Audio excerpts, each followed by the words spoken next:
Hi guys, I'm Lucienna or Elder Calf, whichever works. I am a VTuber, obviously.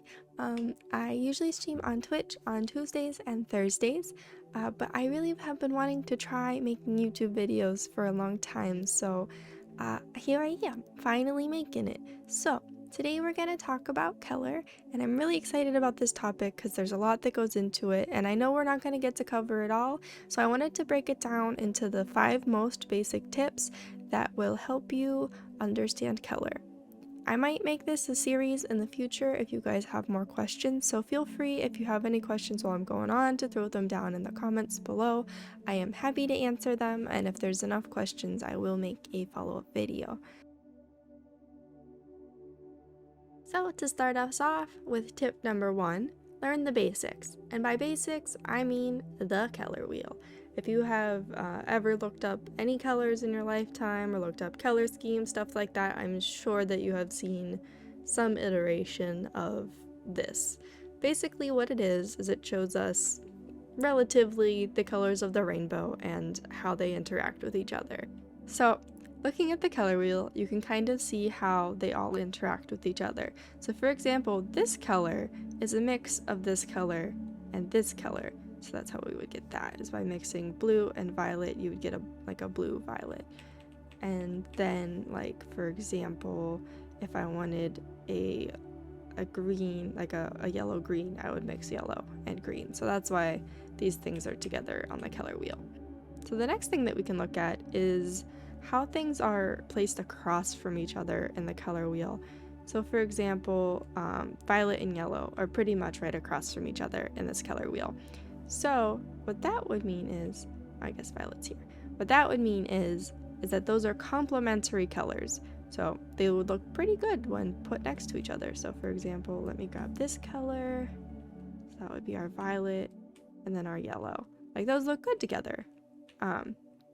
But another thing about complementary colors is that when you mix them, you have a tendency to get brown, or like it'll start to desaturate the color, and then eventually it'll turn to brown.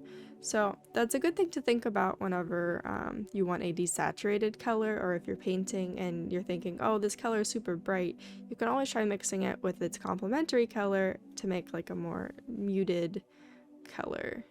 See how it's a much more desaturated purple, almost brown at that point. So the next thing that I wanted to talk about is making color schemes from this. So we already talked about complementary colors. So that is a color scheme. So yellow, purple, that's a color scheme. And there's also tertiary colors, which is 3. So that would be red, green, and purple would be a tertiary color palette.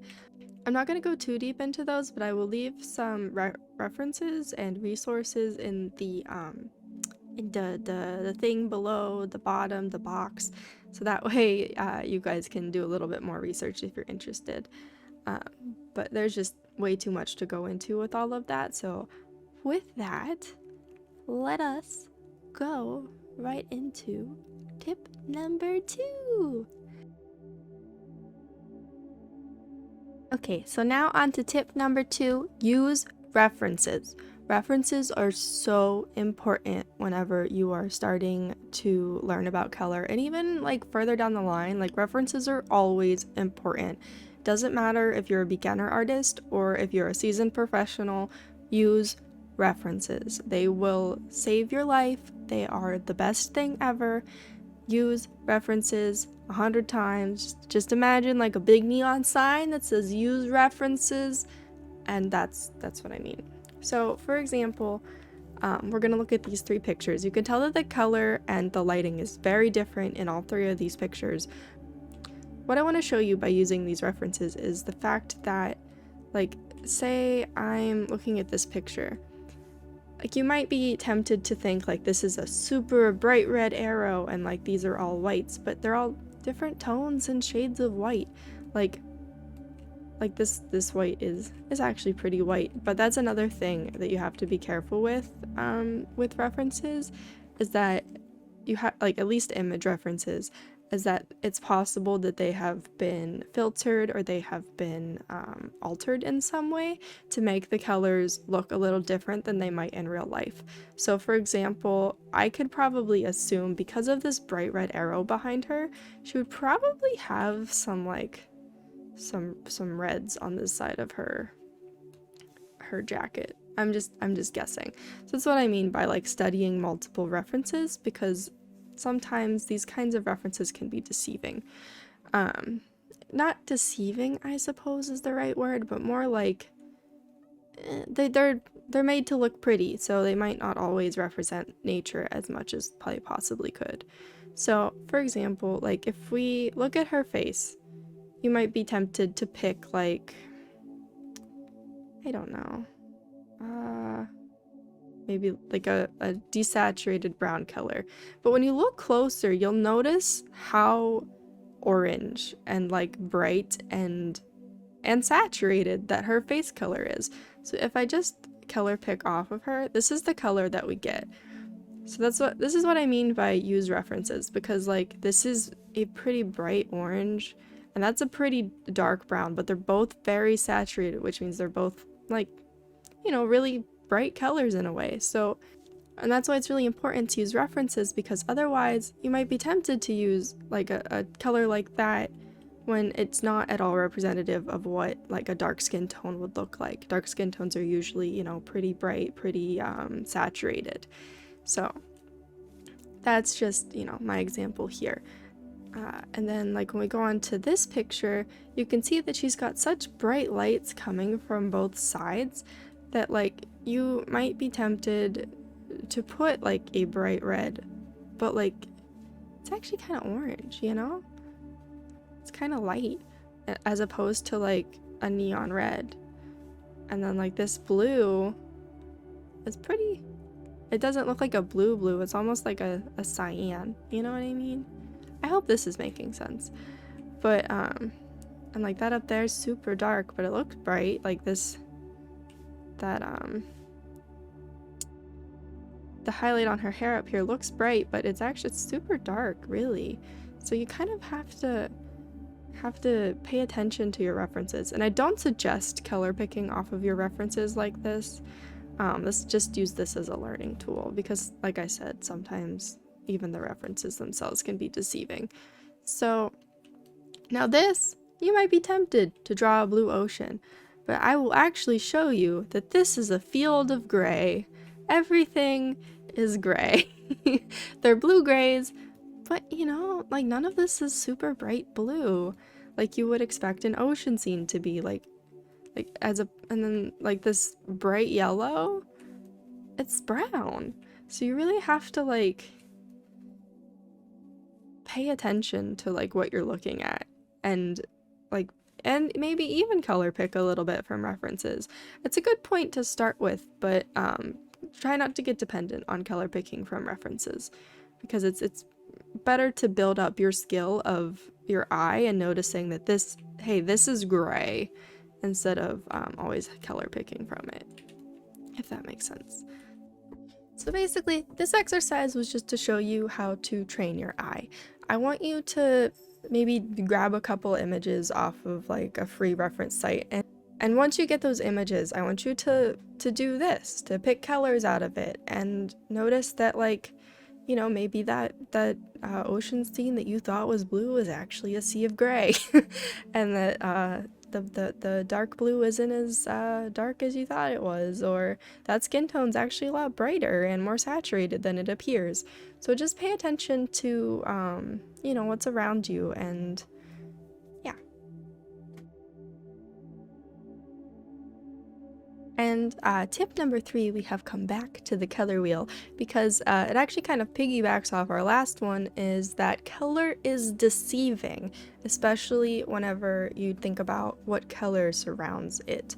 So for example, the first thing I'm going to do is grab a box of bright red, and then a box of light green. And then I'm going to take this green color and just make like a little square in both sides. And you'll notice that those colors look totally different. on the left it looks like bright green, but on the right it looks like a dark green. Like, it looks super dark. So you have to, that's another thing that you have to pay attention to when you're thinking about color, is the relationships of the things next to it. And the best way that you can do this, honestly, is just practice, practice, practice. This was actually a pretty quick tip, so we're gonna move on to tip number 4, collecting color palettes. Okay, so the next thing that I want to look at is this super cool website called Coolers. I am not sponsored by this website at all, but I mean, hey, if you want to sponsor me, you know, I'm right here. I would love to be sponsored, thanks. But anyways, this site is so cool for learning about color, especially when you're brand new. If you scroll down, you'll see that they have like a color generator. You could do trending palettes, and I'm gonna click extract palette from image. I'll also include this in the description box below if you're interested. So what I'm going to do is I'm going to upload one of the images you were using earlier, and then basically you can just kind of move this around and it'll just generate a palette for you based on the colors. Okay, so let's say we land here on our color palette. We've got a basic skin tone color, some colors from the arrow, and then the background. So you can see that this is actually kind of almost a monochromatic palette, which is kind of like basically almost all reds, which is maybe a little bit of like oranges. So like it's kind of neat to pull in some photos from like things that you like. So another thing you can do is they have their own stock photos here, which are also from Unsplash. The photo that I used was from Unsplash. But let's look at this photo. You can see, like, I might have thought that this was all yellow, but look how brown it is. Like, it's so neat to use this tool. So yeah, I think this is a great resource, especially if you're just trying to train your eye. Just kind of like grabbing photos and throwing them in here is a really good idea to just try it. And another thing they do that they have, which I might not suggest when you're first starting out because it can get a little overwhelming, is they have this explore trending palette section. And it shows you like a bunch of different cool color palettes that you can choose from, but I sometimes find this area to be very overwhelming. But we've got a really cool monochromatic palette, we've got a really cool neutral palette. This is, I think, complementary even. So like, learning about why colors look cool together first will make picking stuff from this a little bit easier. And then that leads me with my final tip number 5, experiment. I know this is so much information, even in just like this shortened video, and I still have so much more to talk about on this topic, so if you guys have any questions, please ask. I'm very much open to answering questions. I would love to answer your questions. Okay, so this is a piece that I did recently. It's kind of a riff off the Mona Lisa. It is it's Goth Elf Mona Lisa, let's be honest. But basically, I'm gonna really quick, I'm just gonna merge all of these layers together so that it's easier to work with. I'll unmerge them later. But basically, you can go to edit and then tonal corrections, and then basically you can kind of just play around with what this might look like in other color palettes. There's definitely different ways to do this too, like what if she was purple and had green hair, or like what if she was pink and had blue hair.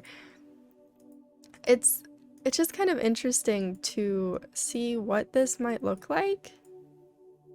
What if it was neon, like that kind of stuff. Like, I just think it's really neat to do that. You can also do correction layers in Clip Studio Paint. I don't know about other softwares. I really only know Clip Studio Paint.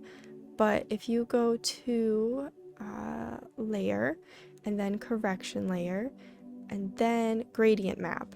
So basically you can pick from, there's more gradient maps I know in Photoshop. I know that's like a big thing with Photoshop. A lot of people really like it for their gradient maps.